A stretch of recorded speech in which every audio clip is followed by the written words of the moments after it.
So I'm going to talk about the non-proliferation role of protactinium-231 and U-232 from a fusion breeder for thorium molten salt reactors. Now, first of all, let me say on non-proliferation, strategy number one that I'm recommending is denatured molten salt reactor. Dilute U-233 and U-235 with enough U-238 to be below weapons grade. That means less than 13% U-233 or less than 20% U-235 or any combination. But also always I want to strongly emphasize safeguards and emphasize openness and transparency in anything that we advocate. So again, recommendation, molten salt developers initially go for the DMSR. Now, however, if U-233 became available, look what could happen. If you imagine the DMSR, as the old reports show from Oak Ridge, the U-238 builds up, as shown in the bottom dotted red line, because of additions of fuel, and the thorium burns out slowly. So as life goes on, you get more and more U-238 in there, and you burn less U-233, not what you really want. So if you do have a supply of U-233 from fusion, you could use it, even with the denatured molten salt reactor. This shows some profiles of burn for the fuel. If you have a DMSR, again, this is Oak Ridge stuff, the old Dick Engel and collaborators. So this is what I'm recommending that we go for, but if fusion comes along, and for the second strategy, non-proliferation strategy number two, second generation MSRs, spike the fissile U-233 with fusion produced 2.4% U-232. It's a strong gamma emitter and a heat generator, and very undesirable for weapons. Again, employ safeguards and emphasize openness and transparency. So the recommendations here are MSR developers who should generate a market for U-232 and protactinium-231. I'll show you its role. And a recommendation to fusion developers to design a fusion breeder that can produce these isotopes, U-232, U-233, and protactinium-231. This is everybody's familiar with thorium and neutrons making end-to-end reaction, and the thorium moves over to the left. That decays right away to protactinium-231.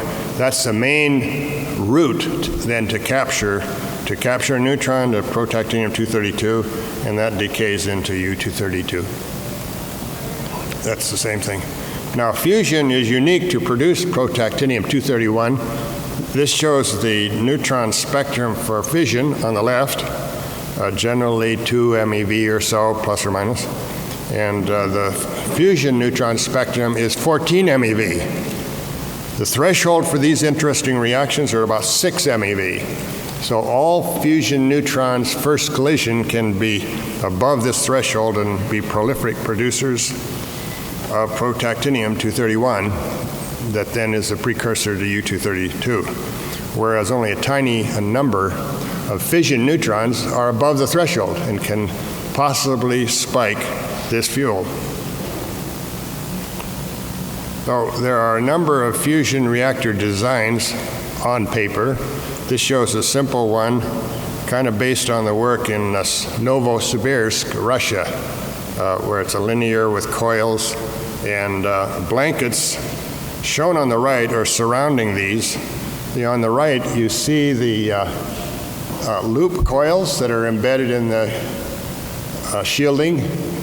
On inside, facing the plasma, is a liquid lithium tank, and outside that is a thorium molten salt tank surrounding that. The first neutrons that go out strike the lithium, make more neutrons, and many of them go into the molten salt with energy still above the threshold.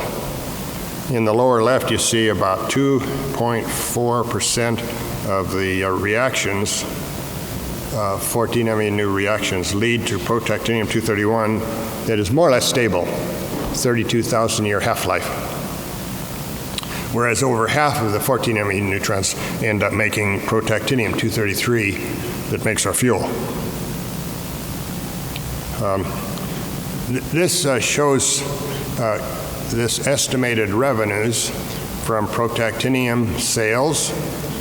On the top there, it's showing that a full power year at $1,000 a gram, that I'm guessing its value at, is something like $82,000 per megawatt nuclear year. And going down to the bottom, the fissile material is worth about $100,000 per megawatt year. And this means you'll be about doubling the revenues from breeding by selling protactinium.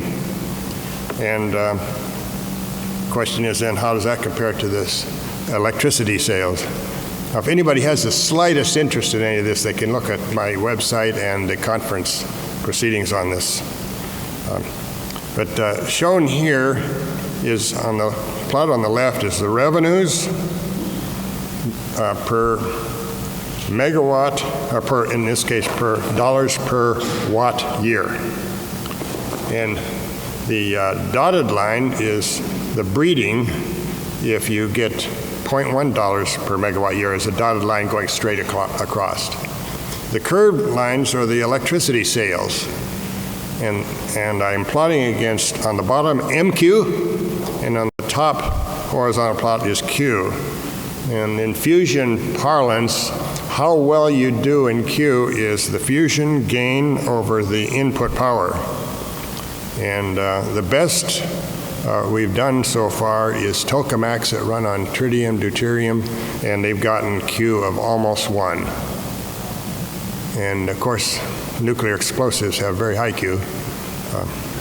But the big tokamak in France is designed to get Q of 10. So these curves show the revenues from making electricity, and the assumption was 5 cents per kilowatt hour for the sales of electricity, or $50 per megawatt hour.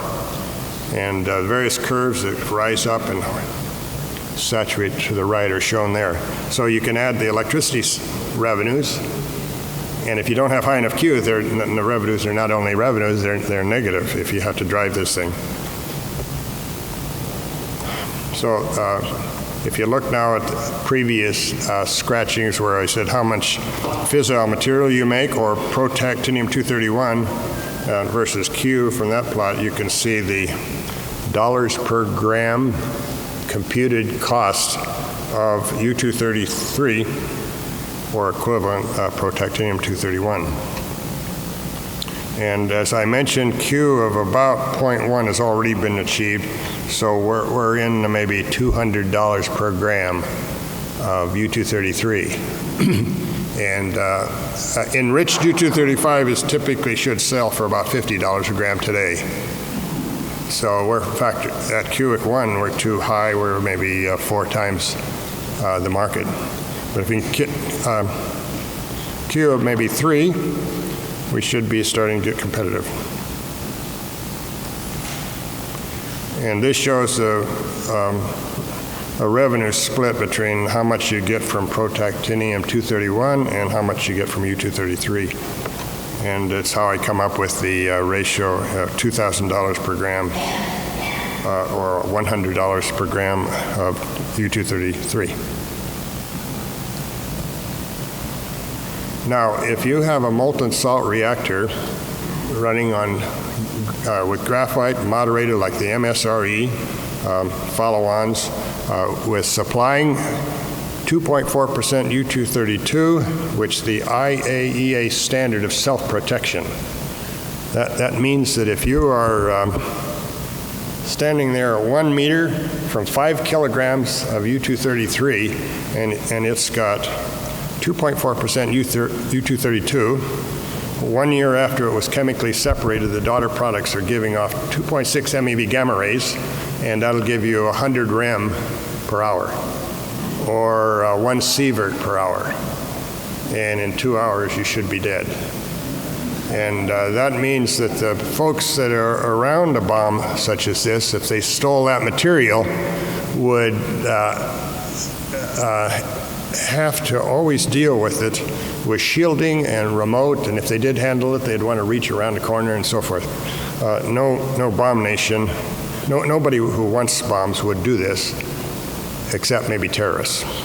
So that's why the IAEA standard says that it's self-protected. And plotted here is the U-232 equilibrium ratio in the reactor versus the conversion ratio. And a breeder reactor is a conversion ratio 1, and most of the denatured molten salt reactors have a conversion ratio of about 80%, 0.8. And up to about that point, the steady U-232 concentration is over 2.4%, but as you approach the breeder, you have a problem. At the conversion ratio 1, you're not supplying any outside material, and all the internally bred material, because it's fission neutrons, as I mentioned earlier, is not making hardly any of this U-232. So we got a problem on the right, and that's where the protactinium-231 comes in. If we supply, as shown on the right, on a dashed line, a certain number of kilograms per year of protactinium-231, rising up to about 6 kilograms per year at a conversion ratio 1, we can flatten out that curve so that the material inside the reactor at all times stays above 2.4% or above the self-protection standard. And this is what we want to go for. You could still make bombs out of this material, but nobody would want to if they had any other source. Okay, now if you were to start up such a reactor with highly enriched U-235 or plutonium-239, you would burn it out in about 2 years, and you'd breed in the U-233, and it wouldn't be self-protected. This is a little bit of a complicated chart showing that as time, the U-232 concentration asymptotically rises up to the horizontal dash line, but it asymptotically takes 10 years to get up there to the self-protected. Not good. So what do we do? Well,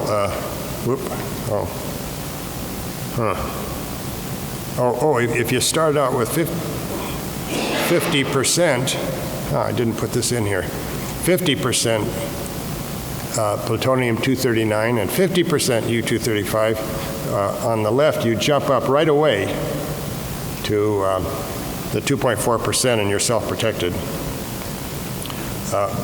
What this chart right here is showing is from the old Oak Ridge reports, the separation process. On the left, you see the fusion breeder is producing about 6,800 kilograms of U-233 a year. You go through a fluorination process shown right in the middle and fluorinate that and remove about 6,600 kilograms per year. And that has 2.4% U-232, so self-protected. At a very low processing rate, not 14 cubic meters a day, but only 0.3 cubic meters a day, rather slow, going straight down, you see a hold-up tank. And there we're saying we'll hold this material up for 108 days. In that case, the protactinium-233 has almost all decayed into U-233. And horizontally over to the right, there's fluorination process. And then out of that to the right comes a stream, batch-wise, but yearly, of about 180 kilograms per year of protactinium-231, along with 3.8 kilograms of protactinium-233, and that goes into the column extraction shown on the right. And that's exchange reaction where you separate out protactinium. And since the protactinium is almost all Pa-231, it's not bomb material, and that's what we use to spike the reactor. And that looks like it's pretty straightforward. And this whole process is helping non-proliferation. And with wrong thinkers, wrong doers, if the owner should get in there and manipulate, they can do some bad things. This needs further study. It's not clear that this is the way to go. In conclusion, I'm recommending to everybody, since fusion is not here, we stick with denatured, with U-238, and we emphasize safeguards and emphasize openness and transparency for all of our activities. But still, a non-proliferation strategy number 2, second generation, when fusion is available, let's spike the fissile U-233 with fusion-produced U-232, a strong gamma and heat emitter, no U-238, no denaturing. Employ safeguards and openness and transparency, and we try to generate these 2 markets. Recommend to MSR developers to generate a market for U-232, U-233, and protactinium 231, and recommend to fusion developers to design a fusion breeder to produce these isotopes. Thank you.